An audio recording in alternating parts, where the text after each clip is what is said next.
Dans un futur rapproché, on va avoir besoin de foresterie de précision. Pour optimiser les coupes, on aimerait savoir la valeur de l'arbre avant de le couper. Mais pour ça, il faut qu'on étudie les capteurs en conditions difficiles et la navigation autonome dans un milieu qui est hivernal.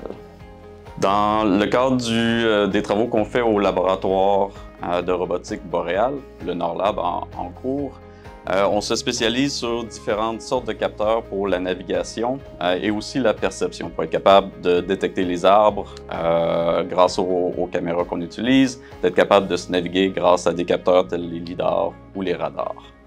Une des applications qu'on viserait, par exemple, pour la coupe forestière, ce serait d'éviter de couper les arbres qui sont trop petits ou qui n'ont aucune valeur commerciale et de se concentrer sur la coupe et de ramener le plus d'informations possible dans la cabine de l'opérateur grâce à un peu d'intelligence artificielle et de la robotique. Donc, grâce à la forêt Montmorency, on a pu débloquer un nouveau programme de recherche de 5 ans dans lequel on a convaincu plusieurs partenaires industriels et parapublics de favoriser la recherche en milieu nordique, dans lequel on va avoir des véhicules autonomes qui peuvent se déplacer dans des milieux forestiers tels la forêt Montmorency. C'est important d'avoir ce genre de technologie-là développée au Québec parce que nos conditions météo sont particulières. On a beaucoup de tempêtes de neige, des blizzards à gérer.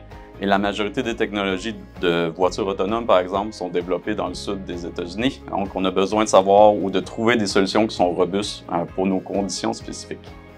Alors, le laboratoire travaille avec un horizon de 20 ans dans le futur pour développer des nouvelles technologies. On vise à augmenter la compétitivité des compagnies qui sont locales, régionales, pour se démarquer au niveau mondial. Puis, pourquoi pas imaginer des voitures autonomes sur nos routes en agile.